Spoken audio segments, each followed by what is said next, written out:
নমস্কাৰ মই হিমাংশী আপোনালোক সকলোকে অন্য এটা ভিডিঅ'লৈ স্বাগতম জনাইছো আশা কৰো আপোনালোক সকলোৰে খবৰ ভাল আৰু গুড মৰ্নিং কাৰণ এতিয়া ৰাতিপুৱা 6:30 বাজিছে উঠিছো 5টাতে ৰেডি হৈছো ধুনিয়াকে কাৰণ ইয়াৰ পৰা আমি নিউ বঙাইগাঁও ষ্টেচনলৈ গাড়ী লৈ যাম ভিডিঅ'টো ধুনিয়াকে চাই থাকক এটা বঢ়িয়া আপোনালোকৰ কাৰণে হেল্পফুল ভিডিঅ' হ'ব বুলি ভাবো আৰু এইফালে আমাৰ এখেতে ধুনিয়াকে জটা পিন্ধি আছে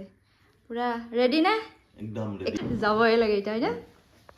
আৰু এইফালে মা দেউতাক সেৱা জনাই আমি আমাৰ যাত্ৰা আৰম্ভ কৰি দিম আমাৰ এয়া লাগেজ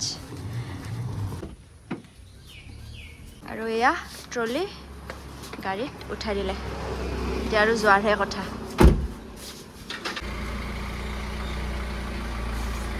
বতৰটো আজিও ডাৱৰীয়াই দিয়ক কিন্তু বতৰ ডাৱৰীয়া হ'লেও গৰমটো কিন্তু ঠিকে আছে দিয়ক হ'লেও সেইকেইদিনতকৈ বাৰু অলপ কমিছে আমি ইয়াৰ পৰা পুৰা 7টাত ওলোৱা কথা আছিল কিন্তু ওলাওঁতে অলপ দেৰিয়ে হৈ গ'ল ৰ'ব যিমানহে বস্তু ঠিক কৰি লওঁতে পুৰা বহুত বেছি টাইম লাগি যায় আৰু সেয়া আমি গাড়ীত বহি লৈছোঁ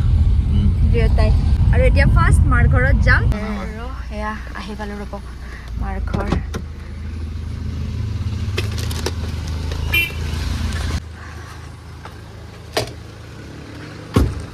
এতিয়া সেয়া গাড়ীখন ইয়াত থৈ ভিতৰলৈ যাব লাগিব ইমান ধুনীয়া সেউজীয়া হৈ আছে পুৰা ভৰ্তি হৈ আছে একদম গ্ৰীণ আৰু এয়া আমাৰ মা ৰখি আছে ৰখিছো মানে আহিব নাথাকো ৰুটি আৰু ভাজি বনাব দিছে বাবাই ভাত খাব অলপ য়েছ আৰু এইফালে আমাৰ দেউতাই পানী খাই আছে গোটেইকেইটাই টাটা গাইজ ফুৰি চাকি ফুৰি নহয় আচলতে য়েছ গম পাই আছে ৰ'ব আপোনালোকে কি কামত যাম ক'ত যাম টাটা টাটা দিলোঁ এইফালে আমাৰ এখেতে গাড়ী চলাই আছে আৰু মই পাছত বহি লৈছোঁ কাৰণ এতিয়া আমি আগত দাদা এজনক উঠাই ল'ম তেতিয়া মই এনেও পাছতে আহিব লাগিব সেইটো কাৰণে পাছতে বহি লৈছোঁ ডাইৰেক্টলি এইফালে লাগেজ যাওঁ আৰু এইফালে দাদাক আমি উঠাই ল'লোঁ চাই দিয়ক একবাৰ দাদা তো এতিয়া বঢ়িয়াকৈ আমি যাই থাকোঁ দিয়ক আৰু ফাইনেলি আমি আহি পালোঁ নিউ বঙাইগাঁও জংচন এতিয়া মই সুধিব আহিছোঁ ৰ'বক আমাৰ প্লেটফৰ্ম নাম্বাৰ কিমানত আহিব আমাৰ ট্ৰেইনখন আৰু এইফালে এয়া নিউ বঙাইগাঁও জংচন এতিয়া যাই সুধি আহোঁ ৰ'ব আৰু ইতিমধ্যে আমাৰ ট্ৰেইন 1A প্লেটফৰ্মত আহি আছে বুলি ক'লে এনাউন্সমেণ্ট হৈয়ে গৈছে আমি আহি পোৱাৰ আগে এতিয়া আমি দৌৰাদৌৰিকৈ যাব লাগিব 1A প্লেটফৰ্মলৈ দাদাক সদাই দিলোঁ গাড়ীখন আৰু আমাক ইয়াত থৈ যোৱাৰ কাৰণে বহুত ধন্যবাদ না একদম আৰু এতিয়া আমি পটাৰপত যাওঁ 1A প্লেটফৰ্মত আমাৰ গাড়ী আহিব বুলি কৈছে যাওঁ ৰ'ব পটাৰপত ইফালে আমাৰ লাগেজ আৰু আমি দুটাই আৰু এইবাৰ কিবা এটা সাৰাং লাগি আছে অকলে যে আমি দুটা এটা মানুহ আৰু থাকিলে মানে ভাল লাগে যাই লগ হৈ দুটা অকলে কিবা অলপ বেয়া লাগি আছে মানে আৰু এয়া লিফ্টেৰে যাম আমি আৰু আমাৰ ট্ৰেইন হ'ল 9:38 আৰু ইতিমধ্যে 9:17 হৈছে আমাৰ আজি অলপ লেটে হৈ গ'ল ৰ'ব আঁতৰ গাড়ী জল্দি চালো আৰু কিবাকে বহুত দৌৰি হৈছে আমাৰ কিবাকে আহে এয়া ভিটোটোক পাই গ'লোঁ ৰ'ব পুৰা দৌৰি আহিছোঁ দুয়োটাই এইটোতে উঠক ভিটো হয় আৰু পূৰ্বতৰ সম্পৰ্ক্ৰান্তি এক্সপ্ৰেছ হয় আমাৰ ট্ৰেইনখনৰ নাম তো উঠিলোঁ ৰ'ব উঠিলে আপোনালোকক লগ পাইছোঁ কিবাকে আমি দৌৰি আহি হ'লেও বহিলোঁ ট্ৰেইনত আজিৰ নিচিনা আজি ফাৰ্ষ্ট টাইম মানে ইমান দৌৰি হৈছে মইতো ভাবিছোঁ এতিয়া ট্ৰেইন যাবই আহি ঠিকে পালোঁ কিন্তু এইখিনি আহোঁতে ইমান দৌৰি হৈছে মানে বাপৰে কিন্তু ভগৱানৰ কৃপাত পালোঁ পাই আহি ধুনীয়াকৈ দুয়োটাই বহিলোঁ মানে দুয়োটাই ফাৰ্ষ্ট টাইম আমি অকলে এনেকৈ জাৰ্ণি কৰিম হয়নে সেইকাৰণে আমাৰ উল্টা পুল্টা হৈ গৈছে অলপ আৰু সেৰকাও লাগি আছে অলপ হয়নে মানে এনেকৈ অকলে যোৱা নাই না অলপ মানুহ থাকিলে ভাল লাগে জাৰ্ণি কৰি গতিকে অলপ লগ চগ হৈ ক'ৰবাত যাব পাৰিলে বঢ়িয়া লাগে আৰু এইখিনিতে মই আপোনালোকক কৈ দিওঁ যে আমি ক'ত যাম তো আমি যাম নেপাল গতিকে আমি নিউ বঙাইগাঁও জংচনৰ পৰা NJPলৈকে টিকেট কাটিছোঁ আৰু এটা টিকেটত 555 টকাকৈ আৰু তাৰ পৰা আমি গাড়ী ল'ব লাগিব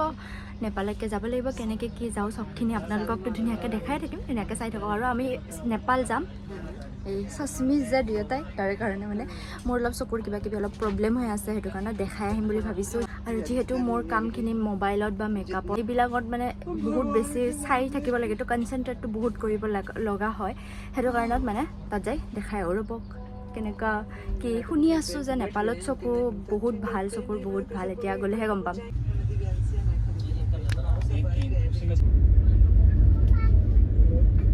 আৰু এতিয়া আমি এনে অলপ দুৱাৰমুখলৈকে আহিছোঁ ৰ'ব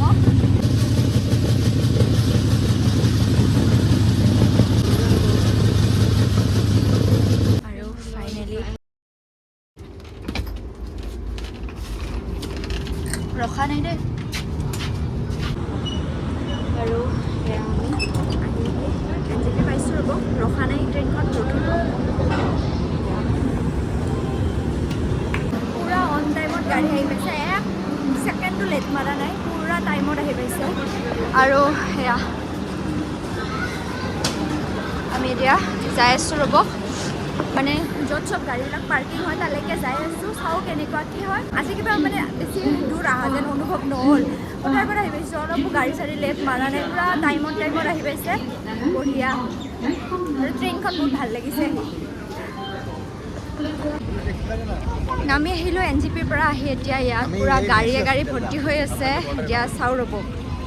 কি পাওঁ বাকী কিমান ৰেট হয় চবখিনি আপোনালোকক জনাম বাকী ফাৰ্ষ্ট অলপ দেখাই আছোঁ ৰ'ব কিমান গাড়ী থাকে ইয়াত এইফালে আপোনাৰ ছিকিম দাৰ্জিলিং নেপাল য'ত যায় তাৰে গাড়ী চাওক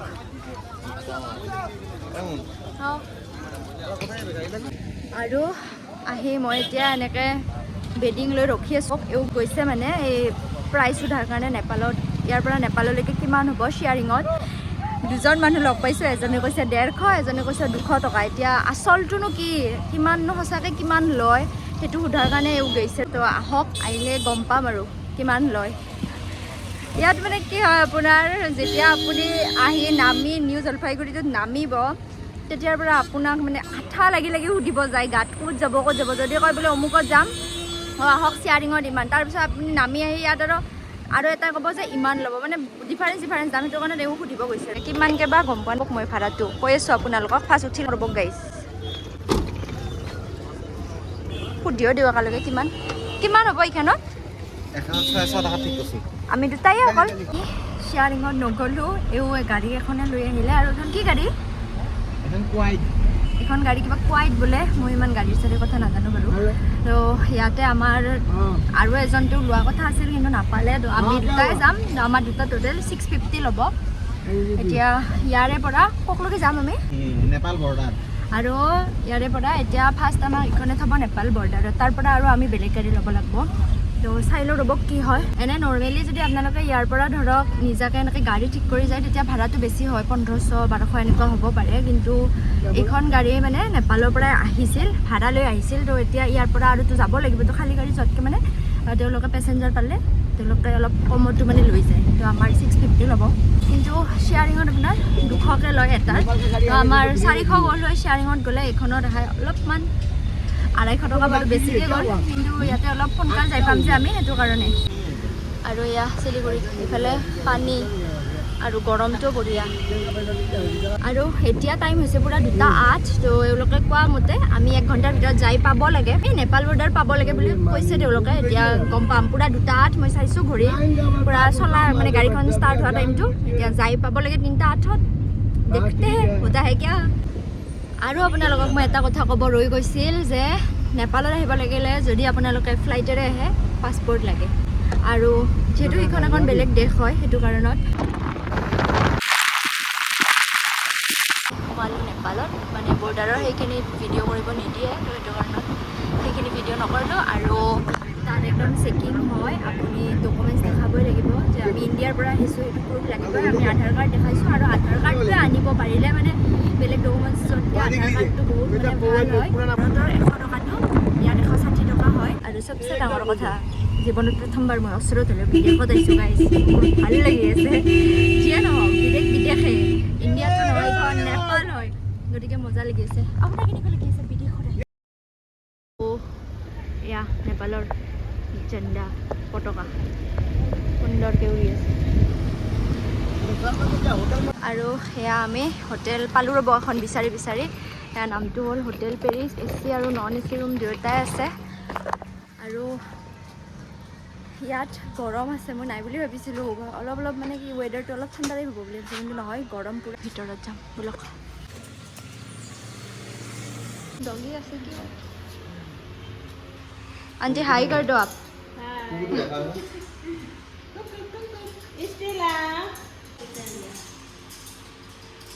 আৰু এতিয়া ওপৰত আছে তেওঁলোকৰ হোটেল ৰুম। আমি তাত যাই আছোঁ ৰ'ব, তাত যাই আপোনালোককো দেখাম। আৰু সেয়া আমাৰ ৰুমটো, এইফালে সেয়া বাথৰুম, সেয়া বেড আছে, TV এটা আছে, লগতে AC আছে আৰু এটা ৱাৰ্ড্ৰপ এইটো, আৰু এইফালে মই। আৰু এয়া अंकल हाई कर दो आप। और हमारे अंकलरे है होटल खन। तो नॉन AC और AC का कितना कितना प्राइस है? हम लोग का AC का जो ये रूम का 1500 रुपया इंडियन है। और नॉन AC का आपका 700 इंडियन है। हाँ ठीक है, थैंक यू। रूम ऐसा है हम लोग का, सफा एकदम क्लियर है, एकदम सफा सुगर है हम लोग के पास। बढ़िया, एकदम सफा है पूरा। तो এতিয়া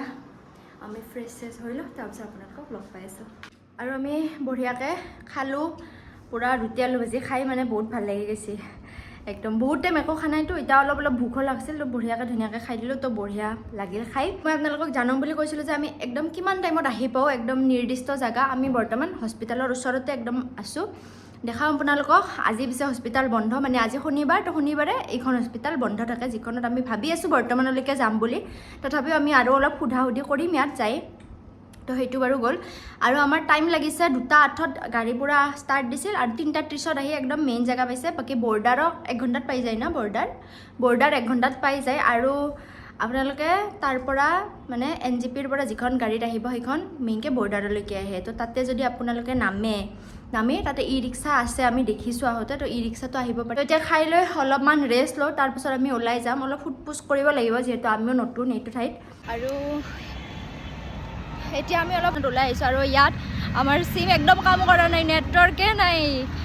আমি সেইকাৰণে য'ত আছোঁ হোটেলখনত তাৰ ৱাইফাই লৈ তাৰ পৰা মাক ফোন কৰিলোঁ মই, এতিয়া আহিব বুলি ক'লোঁ, মানে নহ'লে চিন্তা কৰি থাকোঁতো। এয়া নেপাল,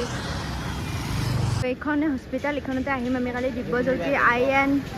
হস্পিটেল আৰু কাকৰভিত্তা নেপাল। আৰু শনিবাৰে পুৰা বন্ধ থাকে এইখন, গতিকে আজি পুৰা বন্ধ হৈ আছে একদম। গতিকে কালি খোলা থাকিব, কালি ৰবিবাৰ, তো আমি কালি আহি যাম।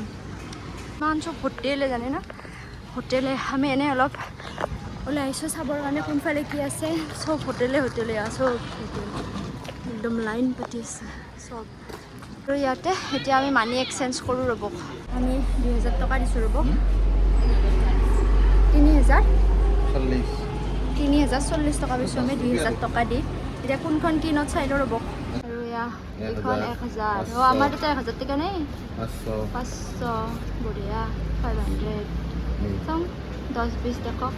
10-20 এইফালে লেখা আৰু 10 বঢ়িয়া লৈ ল'লোঁ আমি।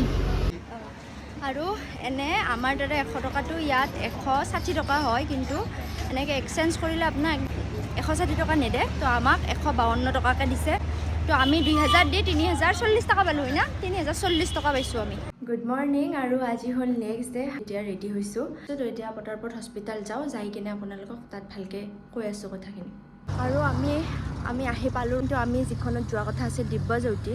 আমি তাত নগ'লোঁ, বেলেগ এখনত আহিছোঁ। ইয়াত মানে টোটেল 3খন আই হস্পিটেল আছে, আৰু যদি আপুনি ধৰক 5টা মানুহক সোধে যে কোনখন ভাল, 5টাই বেলেগ কৈ দিয়ে, তো বিৰাট কনফিউজ হোৱা যায়। সেইটো কাৰণত আমি এইখনত আহিছোঁ, চাই লওঁ এতিয়া কেনেকুৱা কি হয়। এয়া কাকৰভিত্তা eye care centre private limited, এইখনতে আহিলোঁ। তো এতিয়া ব্লক ভিতৰত যাওঁ। আধাৰ কাৰ্ড দিব লাগে, আধাৰ কাৰ্ড দি এনেকৈ লাইন পাতিব লাগে। একদম ফাৰ্ষ্ট ষ্টেপ হ'ল ৰেজিষ্ট্ৰেশ্যন, তো আমি ৰেজিষ্ট্ৰেশ্যন কৰি ল'লোঁ। কিমানকৈ লৈছে? তাহাঁত দুটাত এটা 150কৈ, তাহাৰ পইচাত, আৰু তেওঁলোকৰ পইচাত এটাৰ 150কৈ লৈছে। আৰু এই কাৰ্ড দিছে আমাক এখন। নেক্সট টাইম মানে চেকআপত আহিলে এইখন দেখালে হৈ যাব। আৰু ফৰ্ম দিছে। আৰু এতিয়া নেক্সট আছে ভিজন টেষ্ট আৰু আমাৰ ইণ্ডিয়ান কাৰেঞ্চি মানে এজনৰ 95 হয় তেওঁলোকৰ 150 আমাৰ ইণ্ডিয়ানৰ 95 আৰু আমাৰ ফাৰ্ষ্ট ভিজন টেষ্টটো হ'ল এতিয়া আমাক 4 নম্বৰত আহিব দিছে কনচালেশ্যন ৰুম তাত ফাৰ্ষ্ট ভিজন টেষ্টটো হ'ল কিমান দিয়ে কেনেকৈ কোনখিনি বস্তু দেখা পাওঁ এতিয়া চশমা বা পাৱাৰ লগাই নলগাই সেইটো চালে এতিয়া ইয়াত কনচালেশ্যন ৰুম আছে ইয়াত চাওক কি হয় এতিয়া আমি কনচালেশ্যন ৰুমৰ পৰা আহিলোঁ তাত সুধিলে যে আমাৰ কেনেকুৱা কি প্ৰব্লেম পাৱাৰ চালেও ভালকৈ আৰু এতিয়া আমাক 3 নম্বৰলৈ ৰেফাৰ কৰিছে ইয়াত আৰু এগৰাকী ডক্টৰে চাব এইবাৰ মানে পাৱাৰটো চেক কৰিব একদম ভালকৈ মানে ইয়াত যিটো পাৱাৰ লিখি দিছে একজেক্ট সেইটো হয় নে নহয় ইয়াত চেক কৰিব এইফালে মানুহ চাওকচোন পূৰা ভৰ্তি হৈ গৈছে আৰু এতিয়া আমি চশমা দোকানত আহিছোঁ ৰ'ব মানে আমাৰ পাৱাৰটো চেক কৰিব দিছে এইটো কাৰণত ইয়াতে মানে আমাৰ এইটোৰ চশমাৰ পাৱাৰটো কিমান সেইটো চেক কৰি যাব দিছে ডক্টৰে ইয়াতে চেকিং কৰি আছে আৰু তিনিত দেখালোঁ এতিয়া মোক ফাৰ্ষ্ট 1 নম্বৰ কাউণ্টাৰত যাব দিছে তাৰপিছত 6 আৰু 1 নম্বৰত গ'লোঁ ফাৰ্ষ্ট তাত আমাৰ ইণ্ডিয়ানত 190 টকা লৈছে আৰু ইয়াৰে 300 হয় তো সেইটো দি আহিলোঁ এতিয়া 6 নম্বৰত যাব লাগিব মাইনৰ প্ৰচিডিউৰ সামান্য উপচাৰৰ পৰা ইয়াত যাম আমাৰ চবখিনি হৈ গ'ল আমি দেখাই ল'লোঁ আৰু ইয়াতে মোৰ পাৱাৰটো চেঞ্জ কৰি দিলে মানে অলপ আৰু চকুৰ পাৱাৰ কমিছে তো চশমাত পাৱাৰটো আৰু বঢ়াই দিছে আৰু মেডিচিন দিছে ড্ৰপ দিছে আৰু টেবলেট দিছে তো সেইখিনিয়ে বাকী ভালে লাগিল ধুনীয়াকৈ চাইছে ন আৰু এটা ইম্পৰ্টেণ্ট কথা কৈ দিওঁ ইয়াতে আপোনালোকে মানে পইচাটো চেঞ্জ নকৰিলে বেছি ভাল আমাক ফাৰ্ষ্ট ইয়াতে আহোঁতে কৈছে কি চেঞ্জ কৰিলে বেছি ভাল হ'ব তাৰপাছত হস্পিটেলত এতিয়া ক'লে কি চেঞ্জ নকৰিলে বেছি ভাল তেতিয়া আৰু টেনশ্যন নাই একো তো এতিয়া ইয়াতে আমি আজি মানে ৰিটাৰ্ণ হ'ম বুলি ভাবিছোঁ তো সেইটো কাৰণত মোৰ চশমাৰ যিটো পাৱাৰ সেইটো এওঁলোকৰ তাত বৰ্তমান এভেইলেবল নাই আজি থাকিলেহে তেওঁলোকে দিব পাৰিলে হয় সেইটো কাৰণত আমি চশমাটো লোৱা নাই এতিয়া আমি ডিপ'জিটখনত এবাৰ আহিছোঁ ৰ'ব এনে চাই যাওঁ মানে অপশ্যন ইখনতো আহিব পাৰে ইখনতো দোকান ওচৰা-ওচৰিকৈ একে হ'ব কিনো ডিফাৰেঞ্চ হ'ব চবতেতো আইটোৱে চেকআপ কৰিব সেইটো কাৰণত আমি ফাৰ্ষ্টটো ইখনত দেখুৱাম বুলি ভাবিছোঁ তাৰপিছত আমি যিখন হোটেলত আছোঁ তাৰে অ'নাৰজনে আমাক ক'লে সেইখনত যাবৰ কাৰণে সেইখন বোলে বেছি ভাল হয় সেইটো কাৰণে আমি সেইখনত গ'লোঁ এতিয়া এইখন চাবলৈ আহিছোঁ ৰ'ব এইখনৰ নামটো দিব্যজ্যোতি আই নিণ্ড হস্পিটেল কাকৰভিটা নেপাল আমি ইয়াতে নেদেখুৱা কথা আছিল এনে চাব আহিছিলোঁ তাৰপিছত ভাবিলোঁ যে আহিছোঁ যেতিয়া দেখায়ে যাম তেতিয়া গম পাম যে ছেম হয়নে নহয় দুয়োখনতে আৰু ইয়াতো ভিজিট 150কৈ আমাৰ ইণ্ডিয়ান ৰুপিজত এটাৰ 150 টকাকৈ গতিকে 300 টকা গৈছে আমাৰ ৰেজিষ্টাৰত আৰু চাউথ ক'তকৈ পইচা লয় তাতেতো 2বাৰ লৈছিল ইয়াত বা কেইবাৰ লয় নাজানো সেইটো কাৰণে আমি দেউতাই ভাবিলোঁ যে আহিছোঁ যেতিয়া দেখাই যাম তো দেউতাই দেখাই যাম ইমান দূৰৰ পৰা আৰু বাৰে বাৰেতো ইমান আহি থকা নহয় ধৰক 6 মাহ পিছত চেকআপত আহিব দিছে তো তেতিয়া আহিম গতিকে আজিৰ কাৰণে আমি দেখাই যাম বাকী ইয়াত কেনেকুৱা কি জনাওঁ আপোনালোকক আৰু এইখন হস্পিটেলখন এইখন মানে আই আৰু ENT দুয়োটা হয় ইয়াত দিব্যজ্যোতিত দেখাই কিনে আমি হোটেল ৰুম আহি গ'লোঁ আৰু দখনতে আমাৰ ছেইমে লাগিল বহুত একো ডিফাৰেঞ্চ নাই ছেইম প্ৰচেছতে চাই মানে আগতে ফাৰ্ষ্ট যিখনত গৈছোঁ সেইখনত অলপ প্ৰচেছটো অলপ দীঘলীয়া আৰু এইখনত অলপমান শ্বৰ্ট কিন্তু একে হয় ৰিজাল্টটো একে গতিকে একো বিশেষ বহুত একো ডিফাৰেঞ্চ নাই আৰু ইয়াত আহিলে মানে পূৰা কনফিউজন হোৱা যায় যে কোনখনত যাম আৰু মই আপোনালোকক তেতিয়া কৈছোঁ যেইটা মানুহ সুধিব মানে সেইটাই বেলেগ ক'ব আৰু আমি যিখিনি চাৰ্চ কৰি আহিছোঁ তাত 3খনে হস্পিটেল দেখাইছিলোঁ সেইটো কাৰণত আমি 2খনত দেখাই চালোঁ যাতে আমাৰো এটা কনফিউজন নাথাকে মনত সেইটো কাৰণত আৰু একে পালোঁ একো বহুত বেছি একো ডিফাৰেঞ্চ পোৱা নাই আৰু আমি অলপ ফুৰিব যোৱা কথা আছিল কিন্তু চকু দেখাই অহাৰ পাছত মোৰ পূৰা মূৰৰ বিষ উঠি গৈছে মানে কিবা কিবি সেই কৰেতো ড্ৰাইনেছ টেষ্ট কৰে চকুৰ সেইবিলাক কিবা ইয়াত দি দিয়ে অলপ কাগজ চাগজ সেইটো কাৰণত মোৰ একদম মূৰৰ বিষ উঠি গৈছে আৰু সেইকাৰণে আৰু ক'তো ফুৰিব যোৱা প্লেনটো কেঞ্চেল আৰু ইয়াত হস্পিটেলবিলাক মই সুধিছোঁ 8টাত খোলে কিন্তু আপুনি যিমান সোনকালে যায় তাতে টিকেটটো কৰি ল'ব সিমানে ভাল আৰু নেপাল বৰ্ডাৰৰ পৰা এই আই হস্পিটেলবিলাক বহুত বেছি দূৰ নহয় মানে দিব্যজ্যোতিখন ওচৰতে হয় দিব্যজ্যোতিৰ পৰা অলপ আগত কিকাৰভিট্টা নে কি আছে একদম নামটো ভালকৈ মনত অহা নাই গতিকে ডাইৰেক্ট যে এতিয়া আপোনালোকক ঘৰত লগ পাম এইখিনি আৰু ভিডিঅ' নকৰোঁ কাৰণ ছেইম এইখিনি গাড়ীত যায় তাৰপিছত ট্ৰেইনতে যাব লাগিব গতিকে ডাইৰেক্টলি যাই ঘৰত লগ পাম কাৰণ এইখিনি আৰু কি দেখাম একে বস্তু আহোঁতে দেখিছে আপোনালোকে গতিকে লগ পাইছোঁ ঘৰ যাই চাই থাকক ধুনীয়াকৈ আৰু সুন্দৰকৈ আহি আমি ঘৰ পালোঁ ইয়াতে আৰু ইম্পৰ্টেণ্ট কথা এটা আপোনালোকক জনাই দিওঁ যে নেপাল বৰ্ডাৰৰ পৰা আমি NGP লৈকে বাছত আহিছোঁ আৰু বাছত পাৰ পাৰ্চন মানে এজনৰ মাত্ৰ 70 টকা গাইজ বঢ়িয়াকৈ NGPৰ পৰা বৰপেটা ৰোডলৈকে ট্ৰেইনত আহিলোঁ আৰু তাৰে পৰা বৰপেটা ৰোডৰ পৰা ঘৰলৈকে আমাক আনিব গৈছে পাঠশালাৰ পৰা গাড়ী লৈ গতিকে বঢ়িয়াকৈ ঘৰ আহি পালোঁ দিয়ক ভালে ভালে আৰু এইটোৱে আছিল আজিৰ ভিডিঅ' আশা কৰোঁ আপোনালোকে ভিডিঅ'টো চাই ভাল পাইছে আৰু অলপ হ'লেও আপোনালোকৰ কিবা সহায় হৈছে যদি আপোনালোকে যাম বুলি ভাবি আছে নেপালত চকু দেখাব যদি ভিডিঅ'টো চাই ভাল লাগিছে তেতিয়াহ'লে লাইক কৰি দিব শ্বেয়াৰ কৰি দিব আৰু যদি মোৰ চেনেলটো ছাবস্ক্ৰাইব কৰা নাই ছাবস্ক্ৰাইব কৰি দিব আৰু যদি আপোনালোকে মোক ফেচবুক পেজত চাই আছে তেতিয়াহ'লে পেজখনো ফ'ল' কৰি দিব লগতে মোক ইনষ্টাগ্ৰামত চাবলৈ নাপাহৰিব য'ত মই ধুনীয়া ধুনীয়া ৰিলছ আপলোড কৰি থাকোঁ মোৰ ইনষ্টাগ্ৰাম ID ডেছক্ৰিপশ্যনত দিয়া আছে হিমাক্ষিতালুকদাৰ 5 আৰু হিমাক্ষিছ মেকঅভাৰ চাব ভাল লাগিলে ফ'ল' কৰি দিব অতি সোনকালে লগ পাই আছোঁ এটা নতুন ভিডিঅ'ৰ সৈতে তেতিয়ালৈকে be happy stay stylish and be safe জয় অসম ভিডিঅ'টো চাবে ধন্যবাদ বাই বাই